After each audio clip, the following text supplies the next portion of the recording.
Sungguh nikmat nasi kebuli, lauknya ayam, sambal terasi. Aman.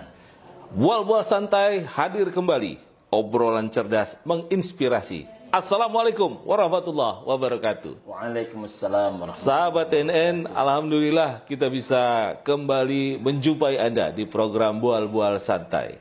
Kali ini tim Bual-bual Santai menyambangi kantor Idaroh Kemakmuran Masjid Indonesia Kota Pekanbaru.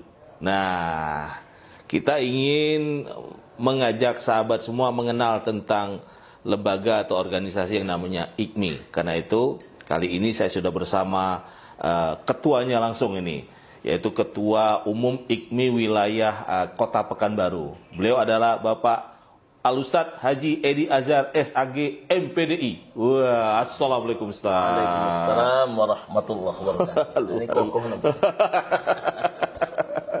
Luar biasa.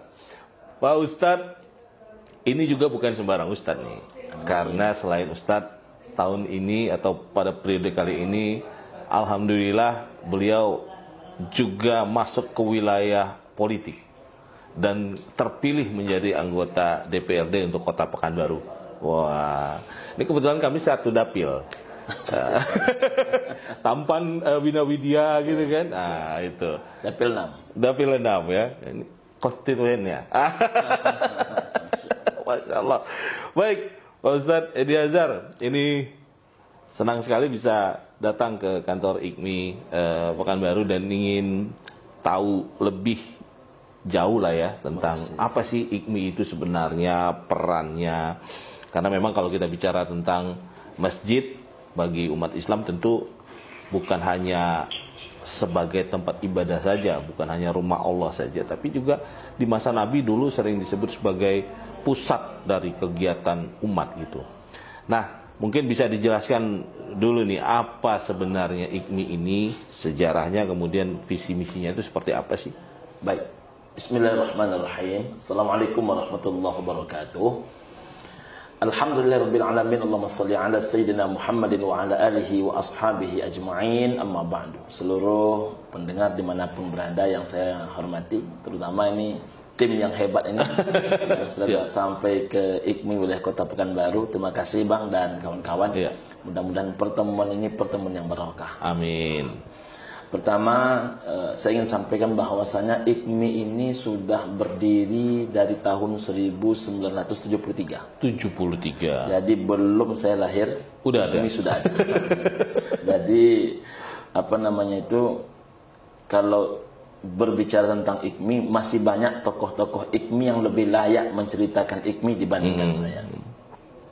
Jadi IKMI itu lahir 1973, saya lahir tahun 1978. 5 tahun sebelum saya dilahirkan. Iya. Kemudian saya bergabung di IKMI itu tahun 1998. Sudah cukup lama setelah IKMI jaya-jayanya. Jadi masih banyak orang-orang lain yang lebih layak menceritakan tentang IKMI. Namun sedikit berbagi informasi, IKMI adalah organisasi tertua. Iya. Di bidang dakwah di Provinsi Riau. Jadi sebelum berdiri organisasi-organisasi dakwah lainnya, IKMI lah yang sudah memulainya. Dulu IKMI dengan Dewan Dakwah adalah kesatuan yang tidak bisa terpisahkan. Jadi berbicara IKMI, berbicara Dewan Dakwah, berbicara Dewan Dakwah, maka kita pasti berbicara IKMI. Ya. Akan tetapi kemudian dibagi tugas itu. Kalau menyangkut tentang masjid, maka yang maju ke depan adalah IKMI, sedangkan menyangkut pengkaderan dai, maka yang maju ke depan adalah Dewan Dakwah. Ya. Walaupun perkembangan selanjutnya, kemudian masjid dan mubaligh itu di bawah pembinaan IKMI, sedangkan Dewan Dakwah fokus kepada pengkaderan secara umum. Termasuklah kampus-kampus itu di bawah Dewan Dakwah. Dulu IKMI singkatan dari singkatan daripada Ikatan Masjid Indonesia. Iya. Akan tetapi berubah sampai 51 tahun kita berdiri, tidak keluar-keluar SK Menkumhamnya. Apa penyebabnya? Wallahu a'lam bishawab. Maka kemudian lebih kurang 2 tahun yang lalu. 2 tahun yang lalu, alhamdulillah keluarlah SK setelah kita ganti namanya sedikit. Ya. Jadi sekarang itu dari IKMI, Ikatan Masjid Indonesia, kita ganti menjadi Idarah Kemakmuran Masjid Indonesia. Awalnya belum juga bisa keluar SK Menkumhamnya, sampai akhirnya dibuat namanya Yayasan Idarah Kemakmuran Masjid Indonesia. Maka barulah keluar SK-nya. Apa yang melatar belakangi itu memang sulit untuk ditebak, tapi barulah lebih kurang 2 tahun yang lalu SK Menkumham ini alhamdulillah sudah kami terima. Maka IKMI walaupun sudah berlayar lebih 50 tahun, 52 tahun lebih, memasuk ke angka 53 tahun, tapi SK-nya itu secara resmi baru kami terima sekitar 2 tahun lebih yang lalu.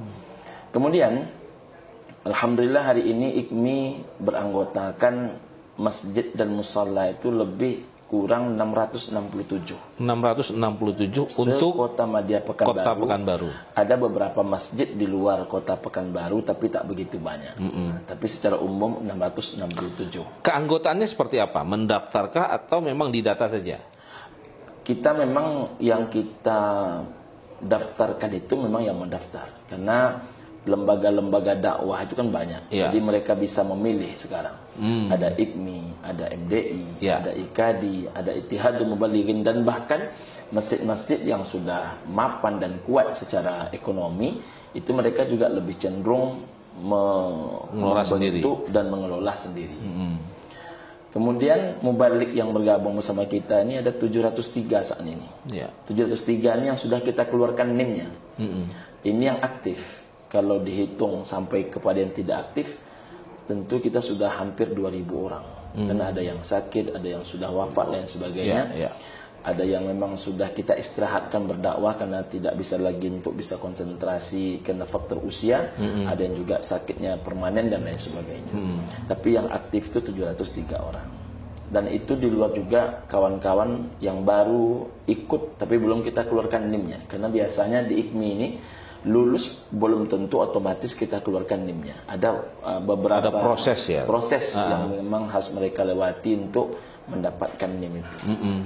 Nah, itu kalau untuk jadi mubalik yang tergabung di IKMI ada syarat khusus. Syarat khususnya itu pertama tentu memasukkan permohonannya ke IKMI. Karena kita beria-ia dalam berunding dengan orang ini. Kalau kita tidak menerima permohonan, maka kadang-kadang orang memandang organisasi ini kecil saja. Jadi sebesar apapun nama mereka di luar, maka mereka masuk ke IKMI harus menyertakan itu permohonan resmi. Itu satu. Yang kedua, mereka harus ikut orda namanya, orientasi dakwah. Orientasi dakwah itu wajib. Bahkan oleh IKMI Koordinator Wilayah Riau, beberapa kali kesempatan itu ditambahkan lagi syarat yang ketiga, namanya SKM, Sekolah Kuliah Mubalik. Wah, ada pendidikan khususnya. Ada pendidikannya selama 6 bulan. Walaupun kemudian belakangan ini belum berkelanjutan, tapi pernah juga dibuat seperti itu. Tapi kalau yang dua tadi itu merupakan syarat yang tidak bisa ditiadakan. Jadi sebesar apapun nama mereka di luar, masuk ke IKMI wajib memasukkan surat permohonannya. Yang kedua ikut dia orientasi dakwahnya. Oke. Oh, jadi itu walaupun misalnya ada seseorang yang secara keilmuan mungkin udah pernah kuliah di luar negeri, ya, lalu ingin gabung, tetap harus ikuti proses itu. Nah, itu tujuannya apa kira-kira? Memang menyatukan visi atau ya kan kita paham juga bahwa mungkin ada mazhab-mazhab yang berbeda atau apa. Kalau di IKMI ini seperti apa? Materi yang paling wajib itu salah satunya adalah namanya keikmian. Kami wajib menyampaikan kepada seluruh keluarga besar IKMI tentang apa itu IKMI, siapa itu IKMI, bagaimana kiprah IKMI, bagaimana visi misi IKMI, bagaimana perjuangan IKMI. Karena banyak orang ketika ikut pengajian di tempat lain bergabung ke dalam IKMI, kalau tak dibina itu, maka yang dia perjuangkan adalah landasan yang tempat mereka belajar. Jadi itu yang tak boleh di IKMI. IKMI ini dia tidak berpartai. Saya ini orang partai, tapi saya tidak pernah membawa partai ke dalam IKMI. Saya ini orang politik, tapi tidak boleh membawa politik ke dalam IKMI. Jadi ketika dia berada di luar, silahkan dia berada dimanapun. Tapi kalau sudah dia berada di dalam IKMI, maka dia mesti menunjukkan jiwa IKMI. Itu yang harus kita binakan di dalam Orda. Selain itu ada namanya ruhul jihad. Ruhul jihad ini menanamkan semangat-semangat jihad itu. Dari dulu IKMI ini memang terkenal karena independensinya terhadap banyak kebijakan-kebijakan. Jadi kita ini bukan menjadi pak turut dan bu turut. Jadi yang sepakat, ayo sama-sama kita gotong royongkan. Yang tidak sepakat berarti kita berbeda. Maka di zaman saya diberikan amanah, saya selalu memakai istilah begini. Kita ini dekat tapi tak melekat, tapi kita ini berjarak tapi tak menjauh. Karena zaman senior-senior dulu itu sangat tegas perbedaan itu. Saya mencoba agak merampingkan, agak lebih mendekatkan, tapi tetap ada batas. Batas itulah yang saya sebut dengan dekat tak melekat, berjarak tak menjauh. Gitu. Ini saya sudah disediakan kopi nih. Kita mainkan. Ini makin asik nih bual-bualnya dengan Pak Ustadz ini. Izin Pak Ustadz nih ya. Silakan. Ayo. Ya. Bismillah. Alhamdulillah. Wah, luar biasa nih. Nikmat. Wah.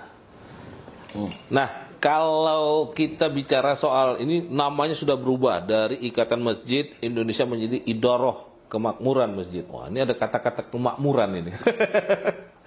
Nah, apa kira-kira filosofinya sehingga muncul nama kemakmuran masjid ini, dan konsep kemakmuran itu sebenarnya apa dalam perspektif IKMI ini, Ustaz? Kalau berbicara nama, sebetulnya esensi perjuangannya tidak ada yang berubah. Kalau dulu ketika IKMI juga pembinaan masjid. Ketika disebut Idaroh Kemakmuran juga sebetulnya adalah pembinaan masjid. Cuman memang belakangan ini kita mencoba masuk lebih dalam. Kalau dahulu sifatnya lebih banyak hubungan dakwah saja, murni dakwah, kita sekarang sudah masuk itu lebih kita lebarkan, lebih kita luaskan. Contoh, sekarang ada nama program IKMI Bina Lingkungan. Khusus masjid-masjid sekitaran IKMI, kita memberikan dakwah pada waktu-waktu tertentu. Itu kita yang mengutus ustadznya, kita yang membiayai ustadznya, tanpa membebankan kepada pengurus masjidnya. Itu salah satu contoh. Kemudian kita bekerja sama dengan banyak masjid hari ini. Ada program namanya MIM, Masjid Ilal Masjid. Masjid Ilal Masjid itu kita mulai membina tahajudnya tengah malam, jam 2 malam. Nanti berkelanjutan kepada sholat tahajudnya, sampai kepada program muhasabahnya, sampai kepada sholat subuh berjamaahnya, sampai kepada kajian ba'da subuhnya, sampai kepada sholat sunat isyraqnya. Lalu silaturahim antara pengurus masjid dengan pengurus IKMI. Itu sudah kita lakukan juga. Kemudian sekarang ada lagi program Bina Remaja Masjid. Dahulu kan kita hanya menyentuh program pesantren kilat. Sekarang tidak hanya pesantren kilat, kita coba lagi membina remaja masjid dalam bentuk menanamkan semangat berwirausaha. Maka tidak mudah rupanya menumbuhkan semangat cinta dunia usaha kepada anak-anak seusia SMP, SMA atau awal-awal perkuliahan. Tapi kita sudah coba. Bahkan kita coba juga mencarikan modalnya. Kita coba carikan modalnya, walaupun belum berhasil, tapi ini sudah kita jalankan. Dakwah itu kan yang paling penting bukan hasil, tapi proses itu. Karena kita kan disuruh mengajak. Nah, mengajak itu kalau kami berfilosofi, mengajak tanpa action itu omon-omon. Ya kan? Mengajak tanpa eksekusi itu omon-omon. Maka kita mencoba, paling tidak di mana kita terbentur, di situ kita berpikir. Maka kalau ide-ide cerdas itu tidak dieksekusi, kata orang bijak kan 24 jam setelah diniatkan maka dia akan basi. Nah, ini menarik nih kalau kita bicara tentang pembinaan anak muda. Ini jujur saja ya, kalau kita melihat bahwa saat ini masjid itu memang masih didominasi orang-orang tua. Isinya orang-orang tua yang ya mungkin memang sudah saatnya ingat mati gitu ya. Sementara yang anak-anak muda ini kelihatannya masih sangat minim, Ustaz. Remaja masjid yang kalau saya lihat di era-era 80-an misalnya, itu sempat booming ya, aktivitasnya luar biasa. Tapi sekarang juga kelihatannya lesu darah. Ya. Nah, apa yang menurut Ustadz bisa membangkitkan semangat anak muda ya? Tadi memang sudah disentuh itu ya, ada program ekonomi itu, atau ada program lain nggak yang sedang digagas ini oleh IKMI? Memang PR kita tentang remaja ini sangat dahsyat hari ini. Ya. Kalau dulu kita membuat satu program itu menjadi kesukaan bagi seluruh anak-anak muda zaman dulu. Abang pasti masih ingat dulu ada namanya pesantren kilat remaja masjid. Itu semuanya hidup. Ya, ya. Di mana-mana masjid ada. Ya, Di saya mana-mana termasuk musola. alumni pesantren kilat lah. Masuk guru-guru kita begitu. Iya. Itu program LADB itu murni programnya IKMI. Ya. Itu gawenya IKMI. Kalau disebut pesantren kilat itu gawe semua orang, tapi LADB itu murni yang dibina oleh IKMI. yang dahulu itu sampai bermalam-malam itu, sampai 3 malam 7 malam itu mengadakan IKMI. Nah, sekarang zaman ini begitu cepat berubah, maka tentu tidak cukup hanya pesantren kilat. Cuman memang nak menumbuhkan batang terendam ini tidak bisa hanya menjadi tugas IKMI. Makanya mari kita bersama-samakan. Saya menengok ya, saya pindah sedikit ke DPRD kota itu. Ada beberapa orang kawan-kawan DPRD kota itu sudah mulai juga menyentuh lahan-lahan yang sifatnya sebetulnya menghidupkan kembali aktivitas anak-anak muda kita. Karena berbicara anak muda ini bukan berbicara hanya agama, bukan hanya berbicara hanya dakwah, berbicara kebaikan mereka, maka berbicara kewajiban semua orang. Nah, memang posisi sentral memakmurkan masjid itu kan ada di pengurus masjidnya ya. Nah, kira-kira kalau dari pandangan Ustadz dan teman-teman di IKMI, apa yang masih menjadi PR besar bagi pengurus masjid untuk menjadikan masjid itu kembali kepada cita-cita awal Islam itu, bagaimana dia menjadi pusat peradaban, pusat seluruh aktivitas, bukan hanya tempat sholat gitu kan. Kan kalau di masa Nabi ceritanya begitu ya, bicara tentang pendidikan, bicara tentang ya ekonomi juga di sana gitu. Ada nggak upaya untuk lebih sering berdiskusi dengan pengurus masjid untuk membuka wawasan bagaimana menjadikan masjid itu bisa lebih memberdayakan umat gitu? Dulu memang kebutuhan masyarakat kepada masjid itu hanya 2 saja. Pertama, tempat sholat berjamaah. Kedua, tempat mendengarkan wirid pengajian. Dan wirid pengajian sudah dirasa hebat kalau dilakukan sekali sepekan. Biasanya setiap hari Kamis atau setiap hari Jumat. Sekarang tak cukup itu, Bang. Mengapa tak cukup? Gelombang tantangan kehidupan ini begitu dahsyat, begitu besar. Era teknologi informasi kan, pengaruh informasi dari luar ini kan luar biasa. Itu kan artinya harus lebih kuat lagi nih kita. Lebih kuat lagi. Maka belakangan ini pembinaan ini sudah mulai kita lakukan perlahan-lahan, step by step. Alhamdulillah sudah mulai kita lakukan. Dan melalui wirid pengajian kita, ustaz-ustaz kita juga, tidak hanya IKMI ya. Saya tengok juga sahabat-sahabat kami di FDI, di IKAD, di Ittihadul Muballighin sudah mulai mengarah sekarang masjid-masjid itu dibina bahwa tidak hanya menjadi tempat salat dan tempat mendengarkan ceramah. Kalaupun ia mendengarkan ceramah, tapi tidak hanya sekali sepekan. Maka sekarang sudah ada masjid pengajiannya 3 kali 1 hari. Sudah ada masjid. Dulu mana pernah kita mendengar istilah kajian subuh. Sekarang hampir semua masjid ada kajian subuh. Dulu tidak ada masjid mengadakan kajian zuhur. Sekarang banyak sekali masjid mengadakan kajian zuhur. Sekarang sudah ada pelatihan penyelenggaraan jenazah, sudah ada pelatihan ekonomi umat, pelatihan cerdas bermedia sosial, pelatihan kemudian manajemen masjid. Kita kan salut itu masjid, misalnya Jogokarian ya. Betul. Saya datang ke sana jam 4.30 subuh, itu nggak dapat sholat di dalam. Sholatnya mesti di luar, lantai 1, lantai 2 penuh. Mesti sholat di luar sab ke-7. Nah, apa kekuatan mereka? Ekonomi.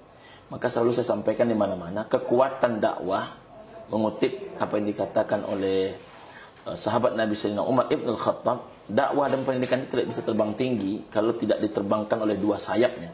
Pertama adalah ekonomi keumatan, yang kedua adalah perpolitikan Islam. Jadi umat Islam itu mesti merebut 2 lahan itu, ekonomi dan politik. Wah, itu juga mungkin landasannya terjun ke politik. Salah satu. Salah satunya ya. Karena kalau nggak ditopang oleh kekuatan politik, nanti kebijakan yang dihasilkan oleh pemerintah yang berkuasa mungkin tidak berpihak pada umat ya. Betul. Saya rasakan betul di Pekanbaru sudah mulai ada ya beberapa masjid yang sudah mulai tumbuh ekonominya. Ya. Sudah mulai juga hidup perpolitikannya. Ya. Ini bukan mempolitisasi masjid, tidak.